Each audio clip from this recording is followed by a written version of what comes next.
the benthic substrate to look at where the reefs and habitat is, at least in the Point Loma area. We're going to try to expand that to La Jolla area next. This is what some of the lobster populations look like in San Diego. As scuba divers, we see a high population of lobster, most of them undersized. And Mr. Rudy, Yes. If I may, Mr. Chairman, that previous slide, what do the different colors mean? Can you just, I can't read all the stuff. Previous slide had orange, red, blue, green. See if you can go backwards here. How do we go backwards on this? Uh-oh. Okay. There you go. Okay, it's the depth. So the red is shallow, the yellow is a little bit deeper, and the blue is very deep. So you see where it turns from like yellow to blue, that's the ancient sea cliffs. That's where it drops off from about 60 to about 100 foot. There's old sea cliffs out there. And you see in the middle of Point Loma, you see some like red spots there in the middle. Those are some of the reefs around New Hope Rock and off central Point Loma. So it gives us an idea of the type of habitat where we have reefs. Certainly if we had sand, that would show up. Point Loma has very good habitat. It's So this is immediately off Point Loma? Yes, that's the tip of Point Loma at the south end. Okay. I can't really see it on the screen, but let me show it there. Oops. All right. I have the general idea. Thank you. Okay, Sorry, I didn't mean to. no problem. Yeah, it's Top one's the pointer. okay, sorry. Thank you.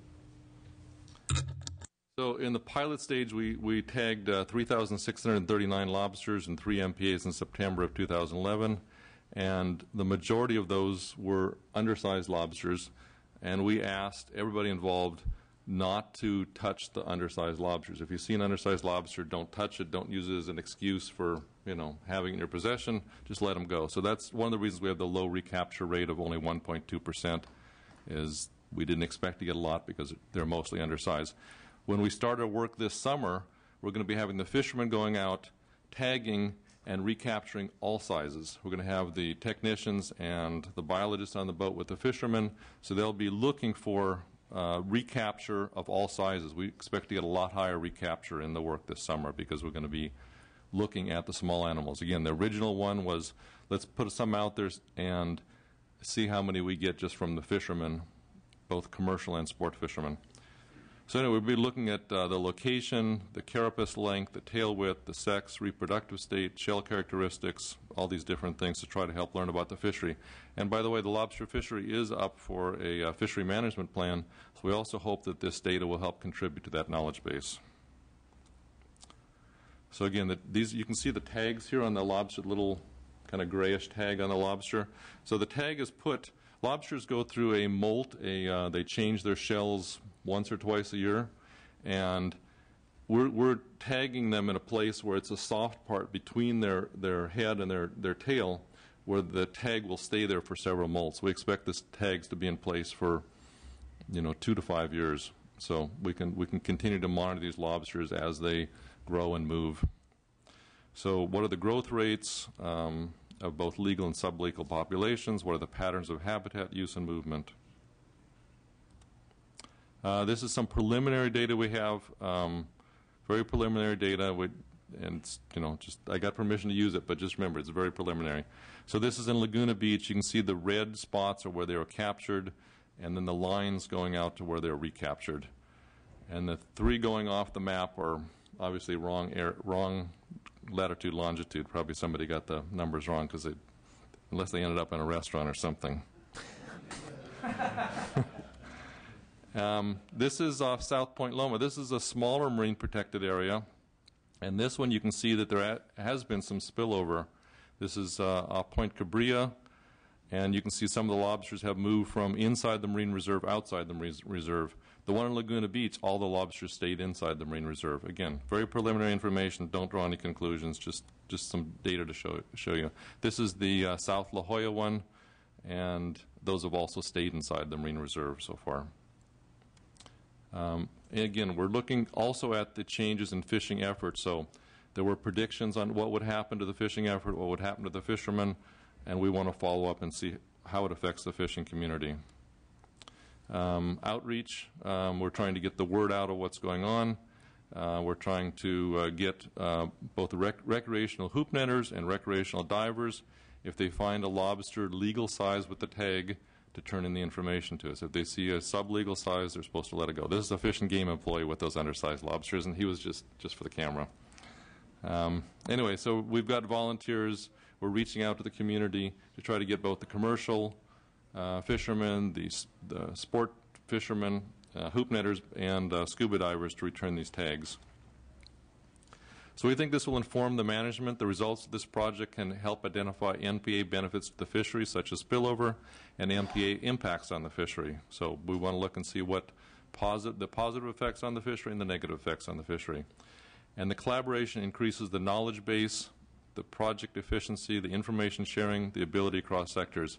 And what I found really amazing is that the fishermen are learning from the scientists, and the scientists are learning from the fishermen. And we get a room together of the scientists and the fishermen, and they're just, it's so energetic, you know, listening to them talk back and forth and learn from each other. It's really a positive experience. We will get stronger scientific and fishery understanding that can lead to more informed adaptive management strategies under the MLPA. As we've talked about adaptive management, how important it is. It is part of the law, and that's one of the reasons that I wanted to be part of this project, so we can learn from what happens and adapt accordingly. Well, I want to thank you both very much.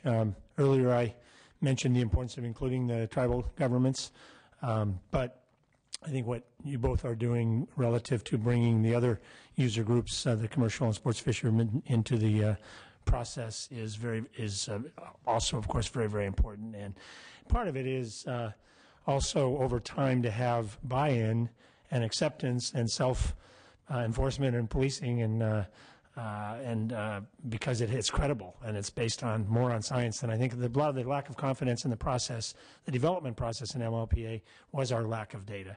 And so the more we can move towards data, especially data that tribes, commercial and sports fishers have had a chance to help develop and collaborate on, really will make a big difference in whether or not we have a success with MLPA.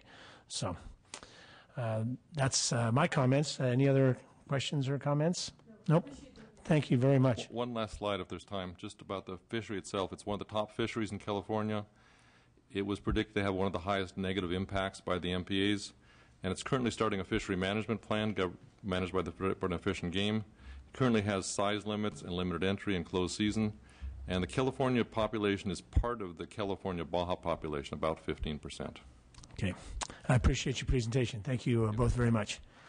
Our final panel for the morning before we break is the Tuna Herring Abalone panel, and we have Wayne Heikkila with the Western Fish Boat Owners Association, Ernie Kepf with the Herring Association, and Jim Martin with the Sonoma County Abalone Network. And I'll ask all three to come on forward.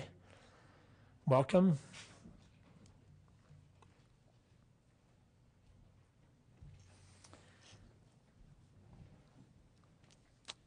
Good to see all of you, and I'll ask Mr. Heikkila to launch right in. Okay. Thanks.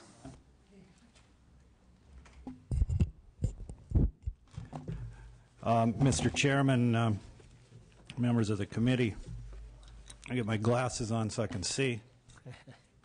I resemble that remark. Thank you. I'm Wayne Heikkila, Executive Director, Western Fish Boat Owners Association.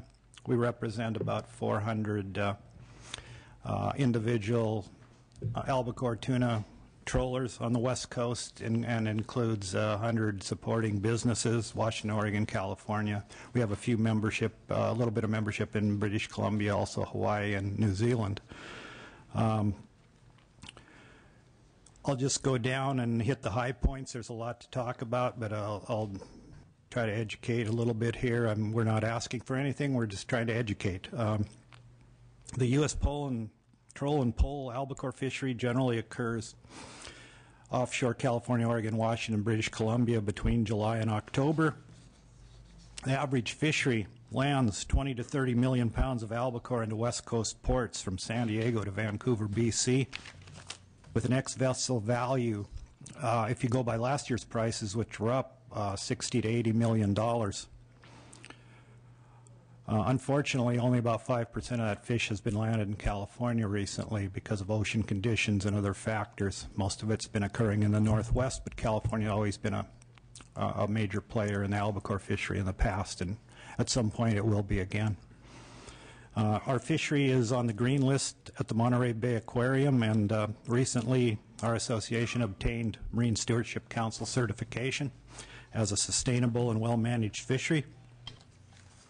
The fishery is managed internationally through RFMOs such as the IATTC and the WCPFC, and also by the Pacific Fisheries Management Council. The last international stock assessment occurred last year and came favorable and showed no fishing or any overfishing conditions exist. There will be another stock assessment in about 3 years. Historically, prior to 1998, we sold about 95% of our albacore to the major U.S. canners, Chicken of the Sea, Bumblebee, Starkist. Nothing against canned tuna, but kind of a waste. Yeah, there you go. That's just speaking my personal bias. Okay. Freshly cooked, fresh. Yeah, we'd like to get it out of the can and into other forms, and it's occurring. So, well, anything that, of course, can maintain the market for the sustainable fishery we like. I was just being subjective in my comment there. Okay, thank you.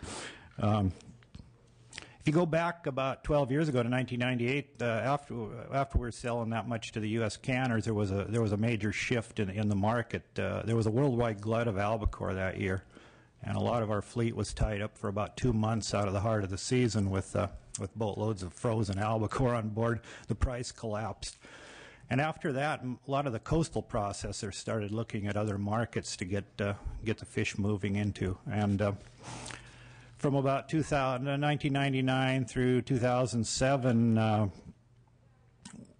the market expanded into mainly Spain and Asia, Japan specifically for the higher-end blast-bled quality fish, and then to Spain for the cannery fish, which they really like. The coastal albacore here is high in fat and high in omega-3.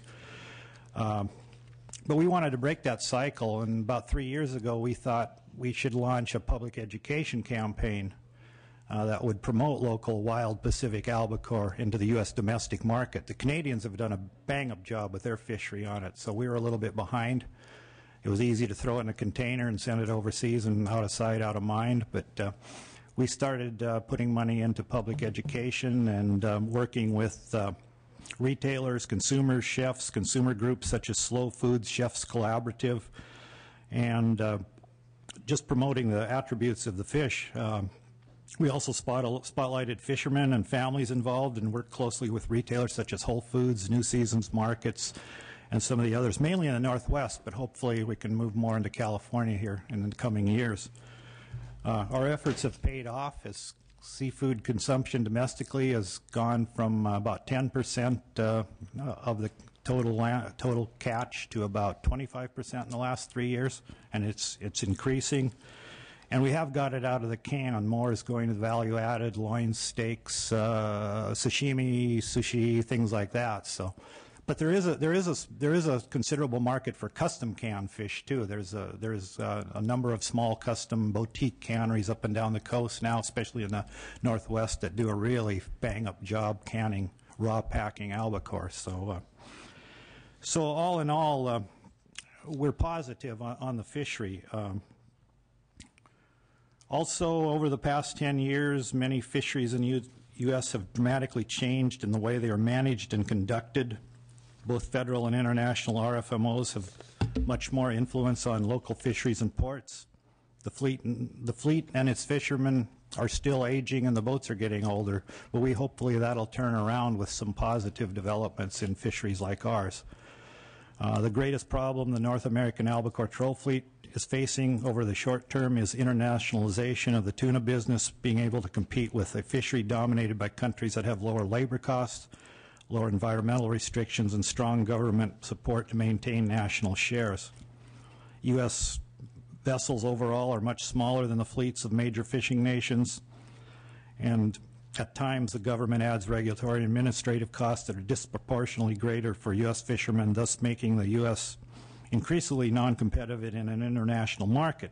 However, we remain encouraged that the U.S. consumer and the government regulatory bodies will support this fishery for its community involvement, healthful product, and sustainability, and it will continue to be a choice of the consumers in the U.S. and California.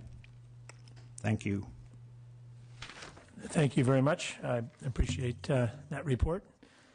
And we will next hear from, I guess, Jim Martin, Sonoma County Abalone Network. Thank you. My name is Jim Martin, and I'm Vice President of the Sonoma County Abalone Network, also known as SCAN. George Lowry and a group of recreational abalone divers founded SCAN more than 20 years ago to combat the illegal commercialization of abalone and educate the public about the abalone resource. We've worked with the wardens to create better regulations, and we donated recently actually over $8,000 to cover the cost of a special operations unit to go up to Canada and share information about how to catch poachers. SCAN members have helped out with the DFG's annual creel census. We've worked with local district attorneys to make sure poachers are prosecuted. And we offer a reward up to $1,000 for information leading to the arrest and conviction of serious poaching cases. SCAN worked with other outdoors organizations in support of AB 1187, which increased penalties for poachers. And as you know, probably in your district, Mr. Chesbrough, the abalone fishery brings in about $12 million a year, according to the Fish and Game estimates, to our economy, and we contribute nearly $1 million a year in license fees, which fund the department's management program. I don't know if Nancy Foley is here yet, but I guess she's on the agenda later, but we'd really like to thank Chief Foley for the work she's done by making abalone enforcement a priority on the North Coast, and we value our relationship with the wardens and the department. Our interest in a healthy, sustainable fishery drives the work we do. Looking to the future, we expect to be involved in the development of a long-term management plan for abalone, and we want to express our interest in working with the DFG biologists to improve the abalone population surveys and perhaps help out with the dive surveys with recreational abalone divers. And you've heard a lot about collaborative research, and we want to be a part of that too. I also, this is a little bit separate issue but related, I also serve as president of the Mendocino County Fish and Game Advisory Commission. The commission, as many other counties have commissions, we advise the Board of Supervisors on fish and game issues, and we operate a grant program funded by the county's portion of fine money for fish and game violations. 2 years ago, we recommended approval of $25,000 towards night vision goggles for the local wardens, and this new equipment was immediately put to good use. The wardens caught a poacher diving at night. He had more than 60 abalone in his possession. If you've ever seen Silence of the Lambs, it's that kind of gear that guy had on there. I wouldn't want to be. It's a little scary, but. Put to a different purpose. But the wardens really seem to enjoy using that that equipment. And maybe they could psych the poachers out a little bit. Let them jump out of there. It's not what you're looking for in the dark, I'll tell Can you. you use night vision underwater, or they just use them from the beach? Actually, when a lot of you're not allowed to dive at night, so a lot of the poachers go out with scuba gear at night, and they're really hard to see. And so there have been a number of cases, and they're serious commercial grade, commercializing the resource illegally, and it's been working. It's really been working. So what we'd like to ask at this time is a slight change to Fish and Game Code Section 13103J, which would allow us to hire a secretary for our county commission. We recently got audited, and I think the only thing we're out of compliance with is we were spending a little bit too much money on our secretarial position. We're limited to 3% of the total fine monies collected, and that's really too low to support the secretarial position. None of us get paid, and we are a Brown Act commission. We need to keep minutes and so forth. And I know Tom has probably spoken to you about that. And that's it. Thank you for your time. Really appreciate it. Well, thank you for all of your good work, and the abalone population and abalone fanciers of the world are appreciative of the local on-the-ground support for the enforcement efforts. Well, hold on just a moment. Not quite through. And I wanted to say that we're continuing to look at the legislative tweak and whether or not there's a way to do that.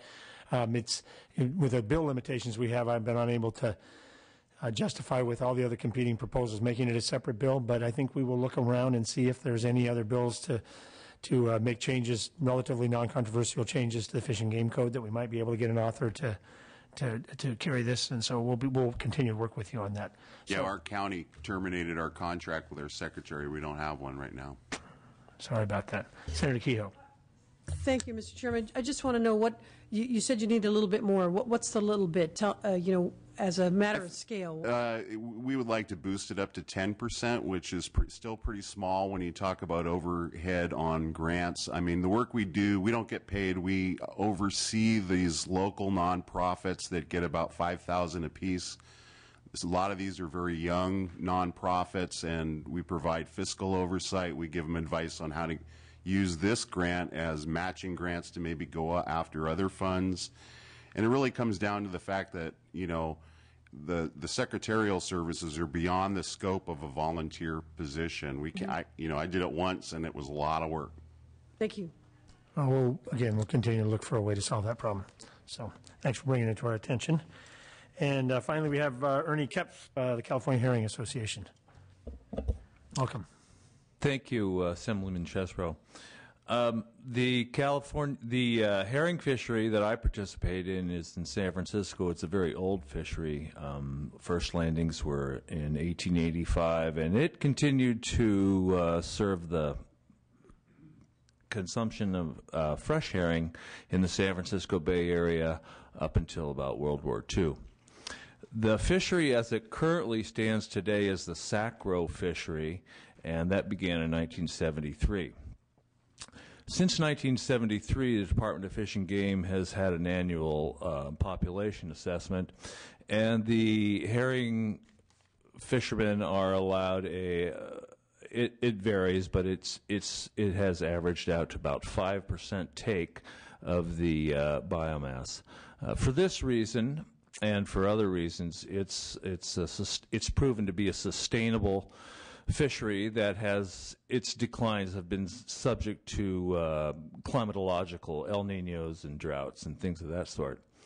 The other reason it's very sustainable over these years is it has closely worked with the Department of Fish and Game, with the Directors Herring Advisory Committee, and most recently the Herring Fishermen's Research Group. Annual meetings are held in the spring after the fishery to hash over what went right, what went wrong, and what direction it needs to take in the coming year. Just yesterday, I finished my 35th consecutive herring fishing season, and it was the best season I've ever had, and last year's season was the best year that I've ever had before that. So things are on track. Something that is peculiar to this fishery is that it is an urban fishery. It takes place all within the adjacent to the shores that ring the counties that ring the San Francisco Bay.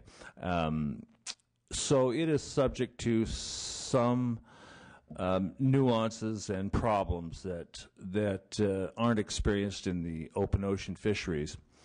I can't say that I have any reservations going into the future about the resource or the way the department is managing it. The fleet size has dwindled down to a small 25 boats, which is way down from 150 vessels that participated in 1980. So things are on track for a sustainable resource in the future. The one thing that I am concerned about are usages in San Francisco Bay are vied for by many user groups, and most recently the National Park Service restricted our access to the waters adjacent to the Golden Gate National recreational area, which will impact this fishery greatly in the future if we aren't found, if a way is not found to get a limited access permit.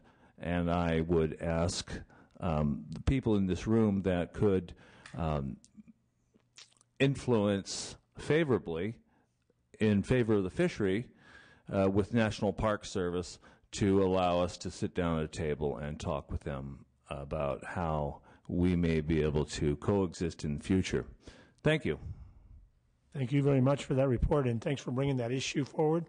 Of course, it's a national, Park Service is federal, but nonetheless, I know various other examples as well, besides the one you mentioned. There's some frustration with the idea of using a sustainable resource adjacent to or in conjunction with lands that are managed by the Park Service. And when you create a national seashore in an environment like the San Francisco Bay region, you know, it's not the same as managing a wilderness area. I mean, I think their resource preservation mission is very important, but they're also working resources. And of course, I'm going to put in my own little jab on the oyster fishery at Point Reyes as well. I mean, the oyster farming, because they're clearly compatible uses. And again, if they're done sustainably, they are part of a well-managed national resource. But yeah, I will say that this issue came up in Glacier Bay National Park in southeast Alaska, and it was resolved by issuing people that had a landing history there. They grandfathered them lifetime access permits, but not in their wilderness area, of course, just where they had been fishing for years previous. Okay. Well, thank you all very much. It was great presentations, and we're going to be back here at 1:30.